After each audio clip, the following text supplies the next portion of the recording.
正所谓，乐民之乐者，民亦乐其乐；忧民之忧者，民亦忧其忧。那天子岂不是天下第一大管家了？不是管家，是东家。怎么讲？民以食为天，天下好比是个大饭庄，吾皇是东家，臣子们分别为掌柜的、账房、厨子，乃至杂役，百姓们则是食客。食客们食好了，那么饭庄就会久盛不衰。那食客不给钱呢？法办。江山都变成大饭庄了，拿什么法办？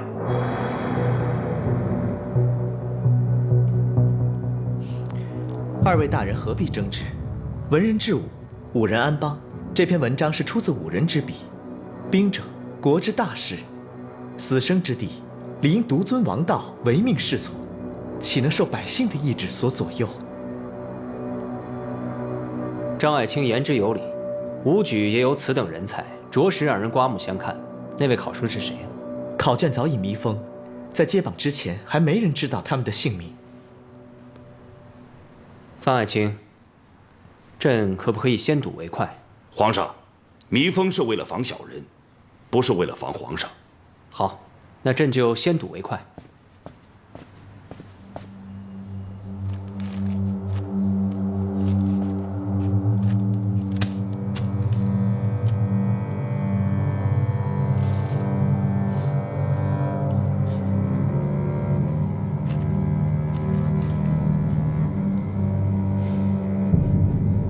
皇上，有何不妥？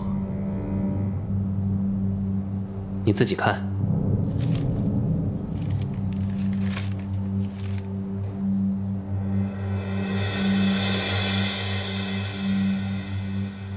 是你哥吗？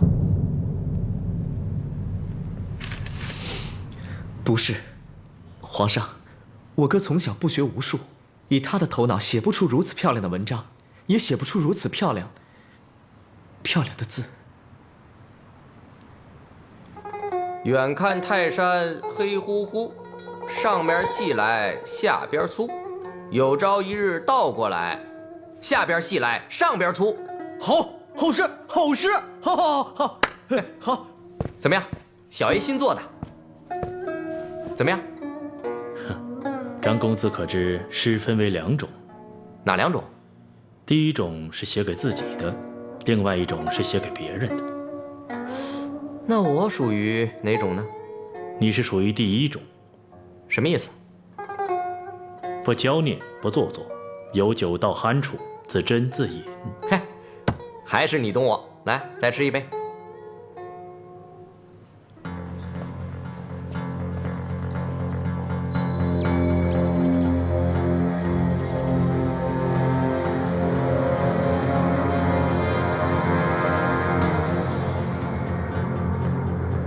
皇上，臣查了5科会试名册，张子雍是枢密使张大人的儿子。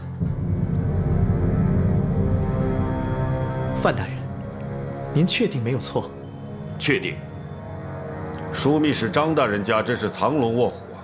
真想不到他家里还藏了一个文武双全之才。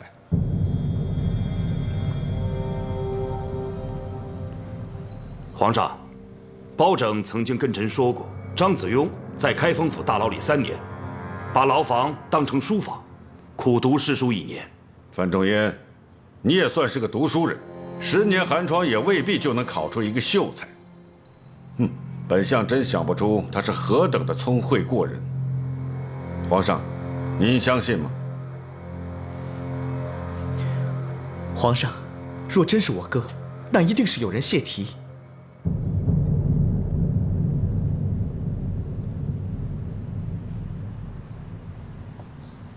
皇上，此次科举改革，全大宋除了考官以外，还有4个人预知考题，都不在所愿之列。除了臣、皇上、枢密使张大人，还有本相。如果说本相把题目泄露给了张子雍，诸位相信吗？别说你们不相信，连本相自己也不相信。朝廷有恩荫，张国丈也不想多此一举吧。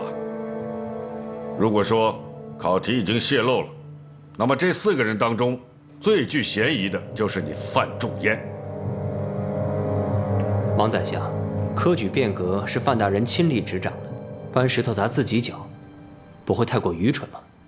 掌权者监守自盗那是常有的事情，在案子没有查清之前，范仲淹是很难脱干系。皇上，照惯例，3天以后就要接榜了。如果案子还没有查清楚的话，皇上您就得认了这个武状元。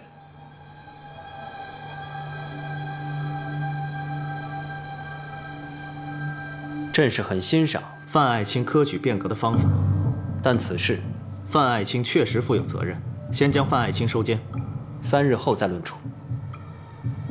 皇上，清者自清，臣甘愿接受监禁。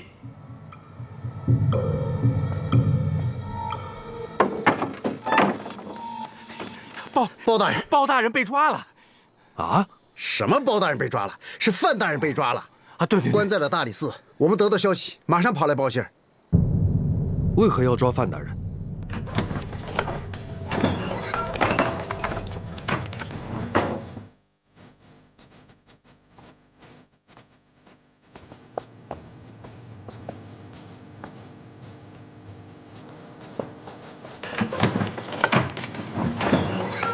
包大人，请。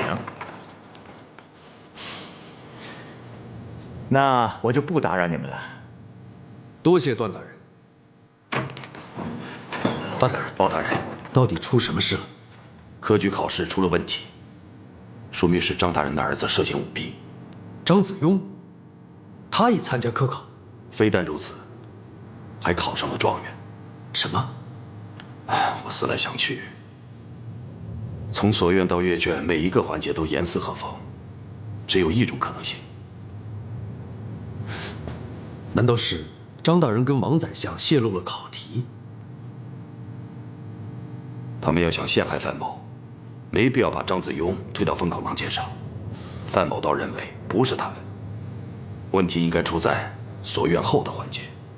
可考卷一旦密封，考生的身份便无从得知，即便是手眼通天之人，也绝难在此后的环节做手脚。可密封前有一个空子可钻。替考。对，在考试期间，考生甘愿替考，甘愿为他人做嫁衣，而监考官睁一只眼闭一只眼，这并非难事。要想查清此事，必须找到张子雍以前的笔记，与试卷一对便知。不用找了，张子雍的笔记我见过。那太好了，试卷现在在皇上那儿，就劳烦包大人速速进宫禀明皇上。范大人放心，包拯定会为你讨回公道。告辞。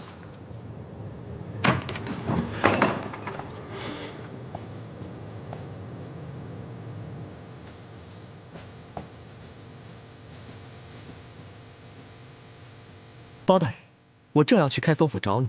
什么事？皇上有要事找你相商。我也正要去见皇上。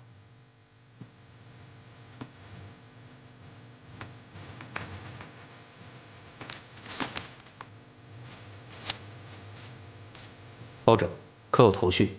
臣还不清楚，但臣可以确定，这绝不是张子雍所写。何以见得？张子雍服刑期间，在开封府大牢的墙上写满了歪诗，臣早就见识过他的笔记。那你的意思就是说，张子雍找替考？没错，臣来之前跟范大人达成了共识，除了替考，其他环节不会有纰漏。朕给你3天时间，查出真相，找出那个替考。3天，还有3天就要接榜了。如果找不到那个替考，朕就要认了那个张子雍当状元。张子雍可以找替考，全天下几十乃至几百人都会滥竽充数。这些人一旦入朝为官，贪赃枉法不说，他们子子孙孙的后代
看什么看？没见过你爹擦剑呀。我哥考上状元了。不是还没到接榜的日子吗？皇上钦点的。皇上疯了？是我哥疯了。皇上一命包拯彻查此事了。他要查什么呀？舞弊。是您干的？干什么了？你是真糊涂还是装糊涂？我让你给我说糊涂了。难道我说错了吗？我不是你哥，还没傻到挖一个坑把自己给埋了。那您一点也不吃惊？你哥做什么事情我会吃惊？可朝廷有恩荫，我哥这么做又是何苦呢？哼！你爹这辈子有3件事情想不明白。第一件是先皇赐我的这把尚方宝剑，为什么没开刃？第二件呢？就是你哥到底是不是我亲儿子？第3件呢？我到底是不是你亲爹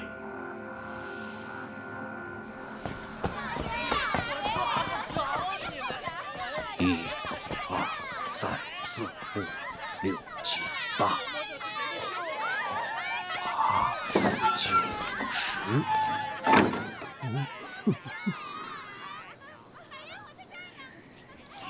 别乱动，转过身来。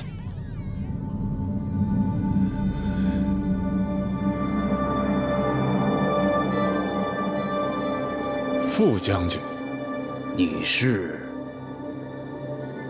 是宰相府的那个门客？在下展无为。你到这儿来干什么？哼哼，我还想问你到这儿干嘛呢？哦，我想咱们俩都是来杀主考官的。哦，既然这样的话，副将军为何迟迟不动手？哼，我在数女人呢。数女人？刚才进去了10位姑娘，主考官精力旺盛的很呐。哼，看来他今晚要做个风流鬼了。咱们俩虽然是各为其主，但也算是殊途同归，何不联手？杀他还用联手？一人杀1次，各自回去交差。也罢，合情合理。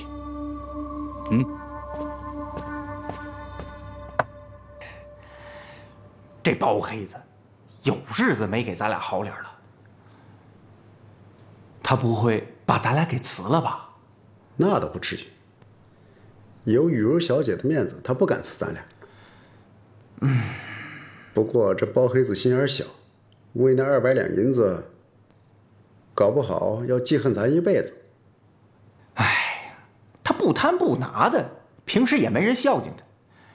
这200两确实够他一呛。要不，咱俩去凑凑，还给他？咱俩到哪儿凑去啊？这包黑子看咱俩跟看贼似的，什么迹象都断了。再这么下去，9钱都没了。还凑去？谁啊？王朝马汉，跟我去主考官家办差。哎，来了！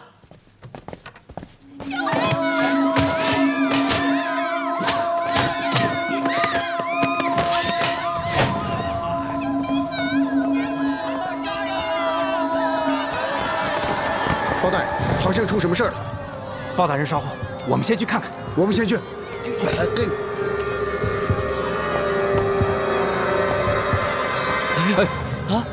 出什么事了？你们是官府的？我们是开封府的，这位是府尹包大人。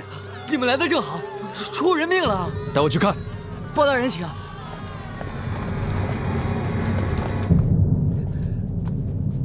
包大人，老爷每隔几日就要寻欢作乐一番，今晚正巧来了兴致，就让下人把花满楼的头牌全都请到了府里。谁成想，就在半个时辰之前，这屋里突然传出了声声惨叫，下人们过来一看，人全都死了。没见凶手？凶手早没影了。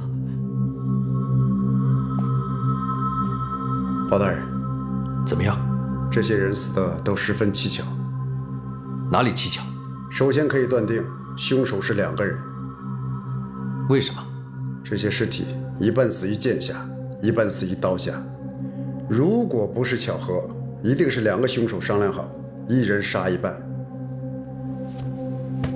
咽喉处的伤口有半寸，明显是被刀划伤的。胸口是剑刺入，伤口有1寸半，刀伤略带弧度，刚好与阔刀的形状及宽度吻合。咽喉跟心脏都是要害，刺入一处足以毙命。凶手为何杀他2次？这个我也没有想明白。学生刺的心脏，副将军割的咽喉。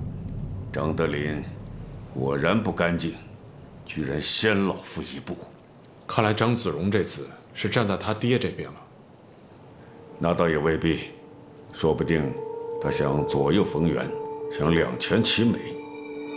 按张德林的性子，他现在肯定在考虑要替他儿子灭口，一定要抢在他的前面找到那个替考者。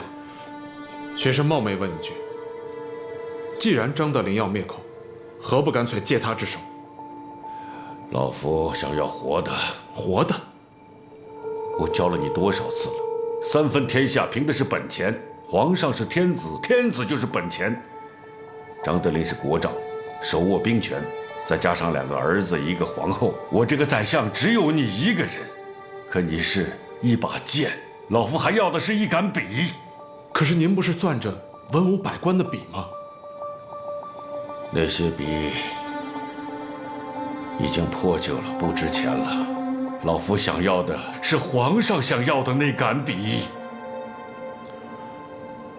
学生明白了，只是这茫茫人海，学生实在不知道去哪儿找那杆笔。你不该问我，你该问包拯。明白。这是一些碎银子，乃身外之物。恭敬不如从命。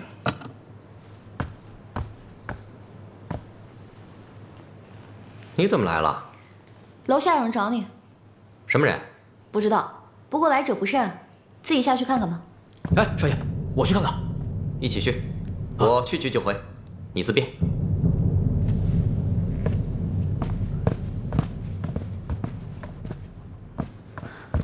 哎，你到底是什么人啊？你们？少爷，我不是跟你说了吗？别让老爷来找我。我说了呀。爹，你要干嘛？把他们2个押回府去。是。都别动。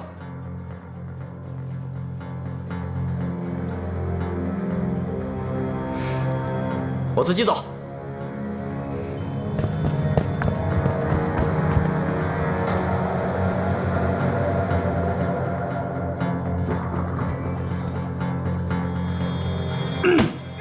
放出去！老爷，放出去！说，快点放我出去！谁替他考的？少爷自己考的。放屁！他自己能考出个状元来？要打出我来！放我出去！放我出去！放我出去！张东，快点！今天你要再敢包庇他，我就在这儿活活打死你！你打死我吧！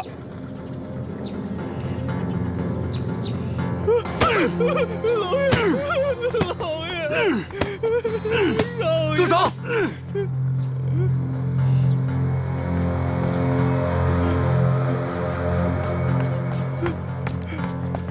你没事吧？一个破柴房就想关住我，下次记得关窗户。爹，你别白费功夫了。张东跟我一样，都是不会出卖朋友的人，一人做事一人当。有什么话，咱们屋里说去。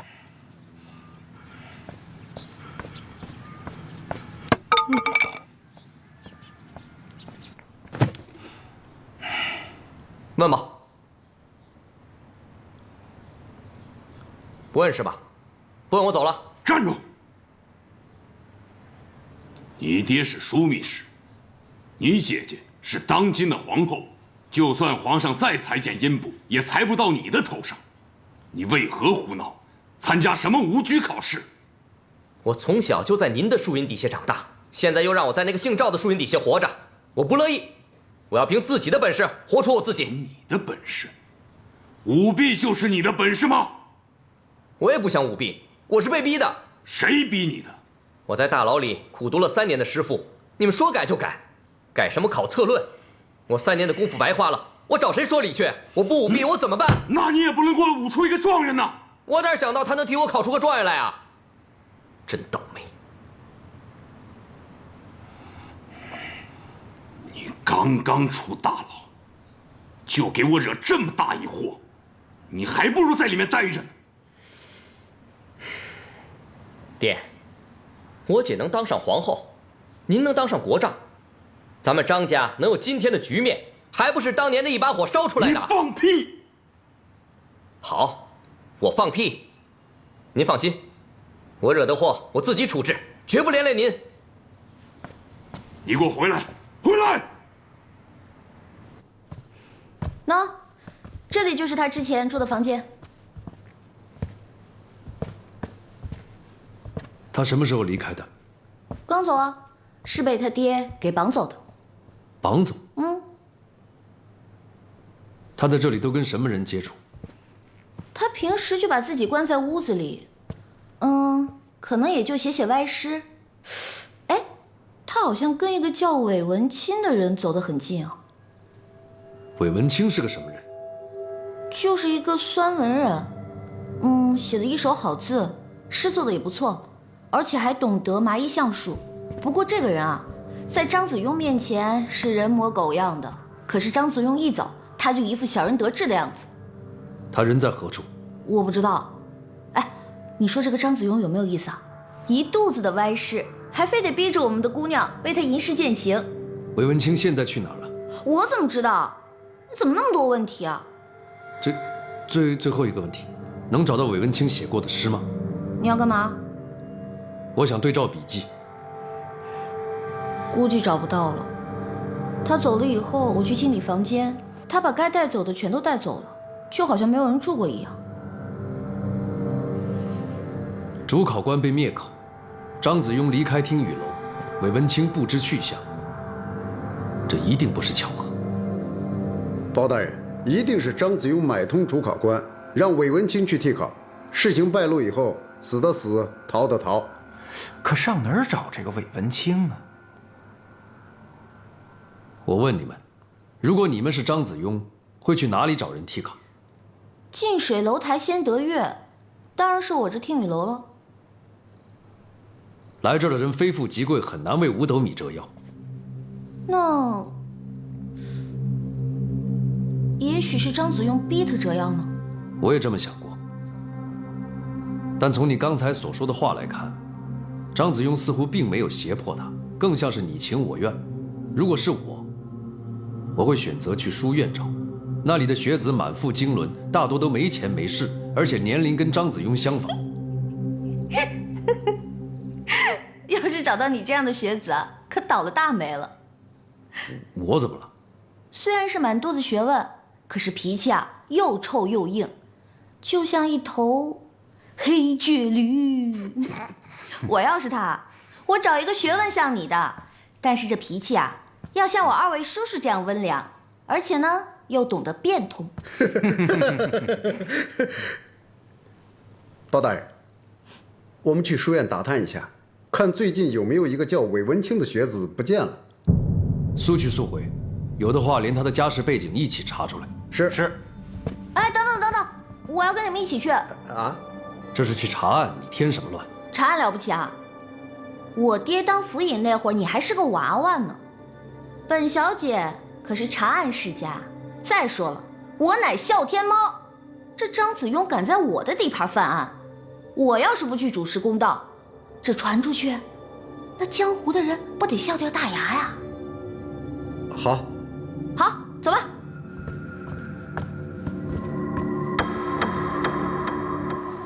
哎，对了，小姐，一会儿到了书院，我们来问你，别说话。凭什么呀？小姐，我们从捕快干到捕头，干了这么多年，别的不敢说，问话可是门学问，问不好会打草惊蛇的。那你们可以教我呀。行啊。哥，怎么了？你看那边是不是着火了？坏了，好像是书院。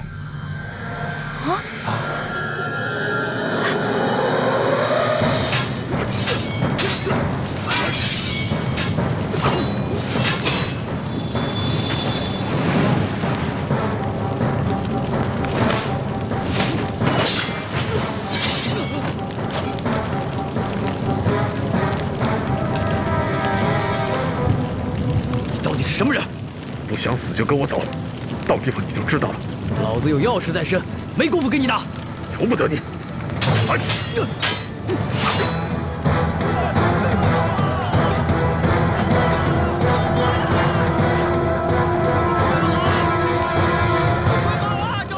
火太大了，你们等着，我回去叫人。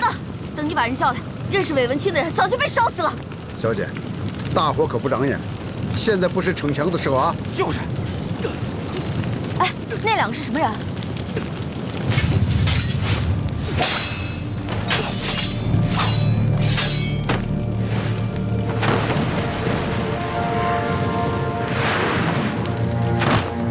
放火的一定是他们两个其中的一个，把他们抓住！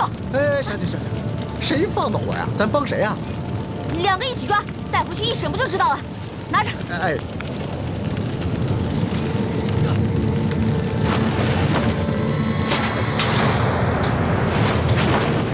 上！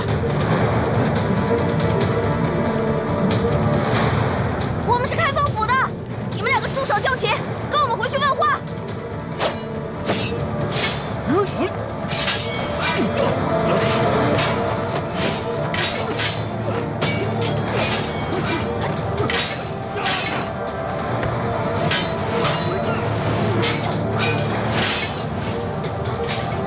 你的剑法很熟悉，你是什么人？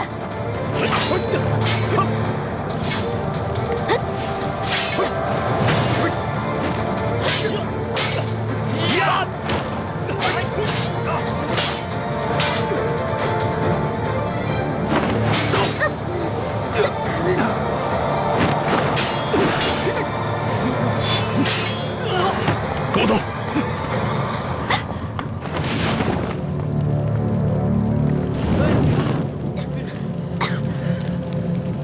让他们给跑了。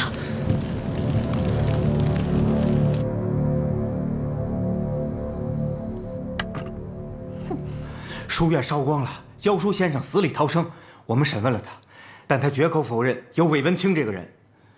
包大人，虽然这把火销毁了证据，但也印证了替考必定出自书院。那个剑客究竟何方神圣？你们联手都打不过他。他用的剑法跟我师父是一样的，只不过我师父用的是左手，而他用的是右手。别说我们三个了，就在江湖上，估计也没几个人能打得过他。跟斩大侠用同一种剑法？没错，因为我对我师父的剑法垂涎已久，一眼我就看出来了。斩大侠收过其他徒弟吗？在这个江湖上，除了我以外，应该没有人敢自称是他徒弟吧？你能否问问斩大侠，或许能打探出剑客的来历？哎呦，你不说我都会去问的。等消息吧。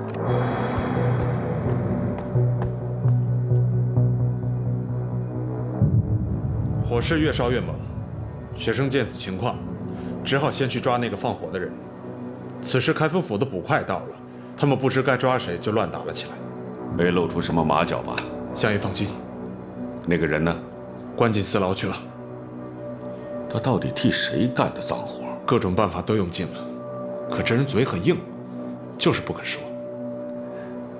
再想办法。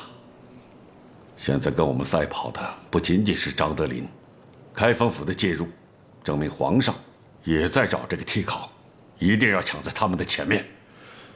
学生明白。大人，张德林张大人到了，说有事要见您。说曹操到，这个时候他凑什么热闹？王大人，你这个热闹，我不想凑也得凑啊。好啊，那你猜这盘棋，黑子的第一步落在了哪里？总不会第一子就落在天元上吧？还真是天元。王大人，我作为一名武将都知道，这第一子落在天元上，可不是什么明智之举。像你这样的高手，怎会出此险棋？我是在赌。出其不意，剑走偏锋，这可是我们武将用的计谋啊！一步险，步步险。老夫好奇的是，我这一步下完以后，他下一步该落在哪儿呢？王大人，我今天来，可不是跟你讨论下棋的。咱们明人不说暗话，有些事情，是时候该摊在桌面上说清楚了。何事？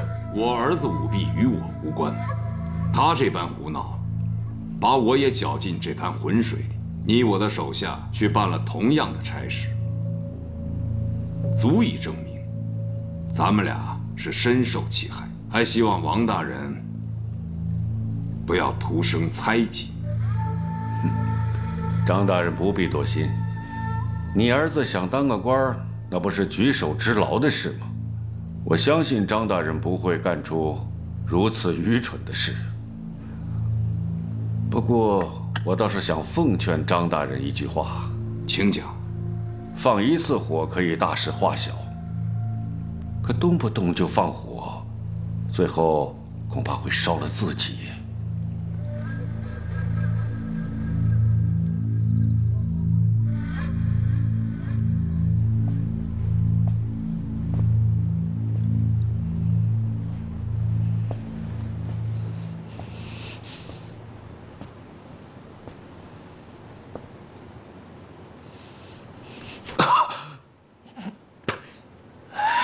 你是张子雍的人。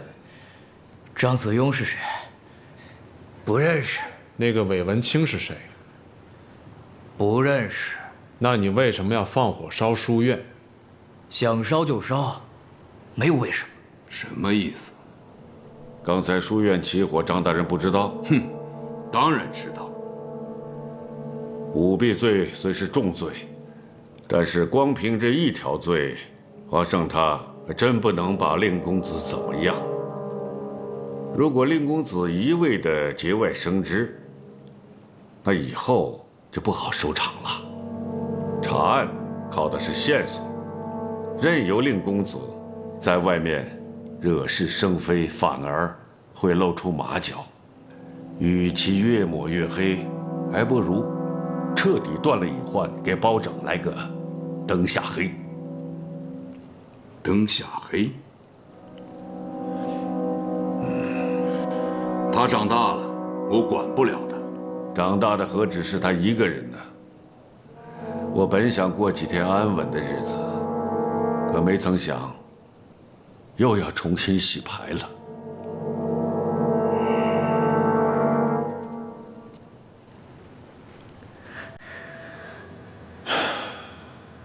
我只会用剑来杀人。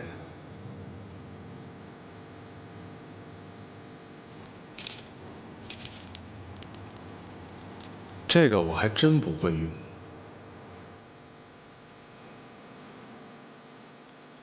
你会吗？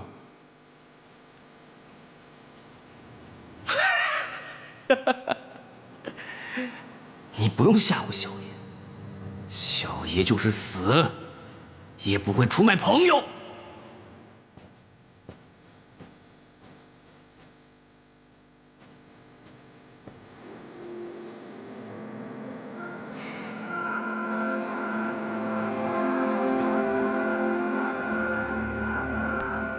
爹，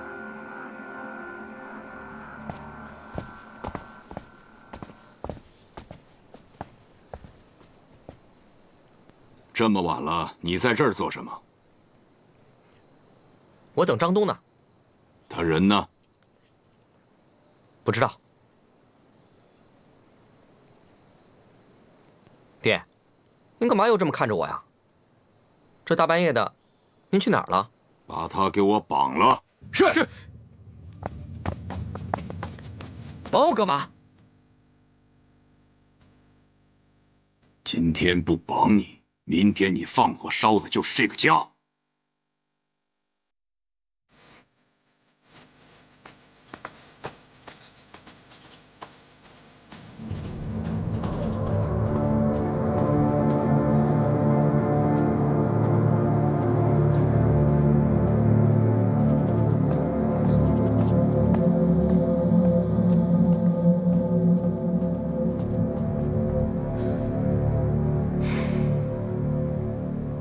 张大人，你们这是？我要告状。告谁的状？状告我儿子。告他什么？科考舞弊。爹，我跟您势不两立。闭嘴！张大人，公堂之上，不开玩笑。我跟你没那交情，还希望包府尹能够秉公执法。张大人可有证据？这个逆子亲口跟我说的。口说无凭，可有物证？来人！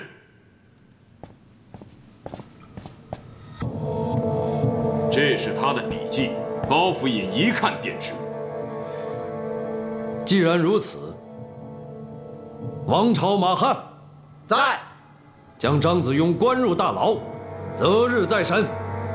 是。小爷我还要住原来那间牢房。张公子，这间已经有人住了，包大人吩咐让您住隔壁那间。为什么？那间墙面是空的。去，给我找点写字的东西来。包大人吩咐过了，一会儿就给您送到。哎。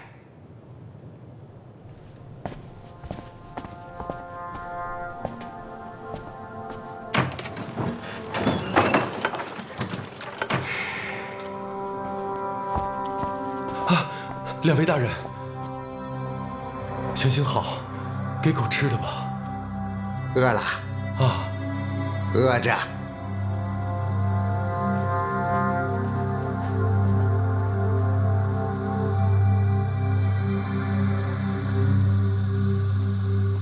师傅，师傅，师傅，师傅，快开门啊！快开门啊，师傅！我知道你在里面。师傅，师傅，你要再不开门，我把你房子给你烧了。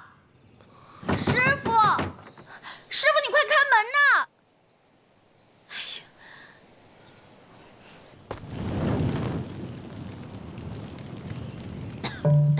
师傅，师傅，你快救我！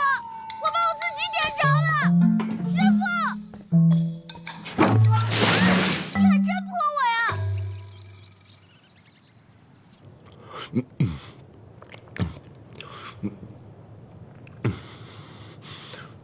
饿几天了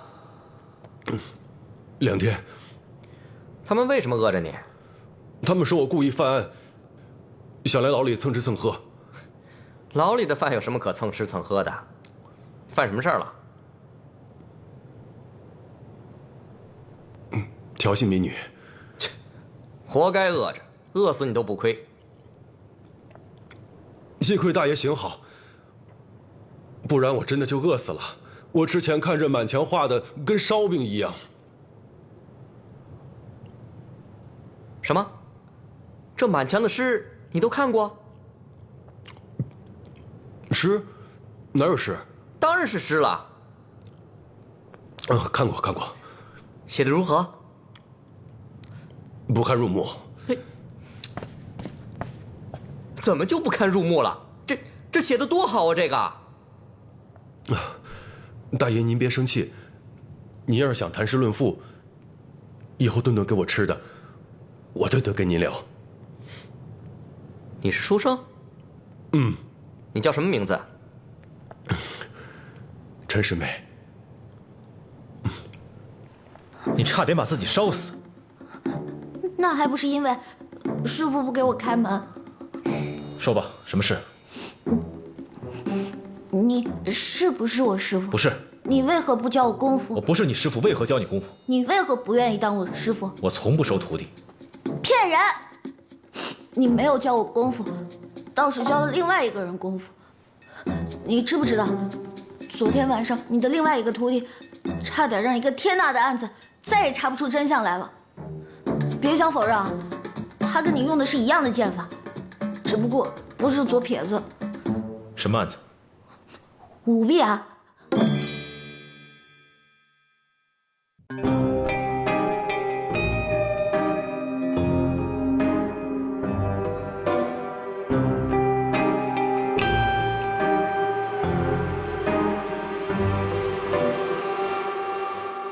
露出了半边的月，是圆还是缺？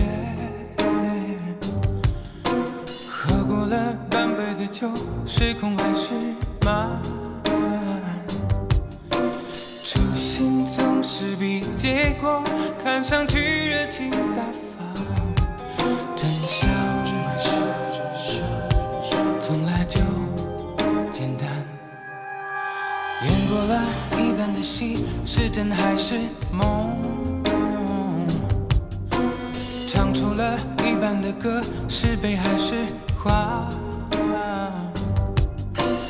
未来总是比过去看上去更美丽灿烂。人生本就是梦幻，不要说江湖爱恨两难，那不要说世道善恶难断，大江东去，只留下了风流人物，千古流传。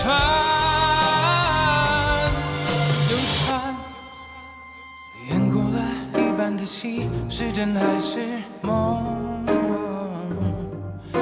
唱出了一半。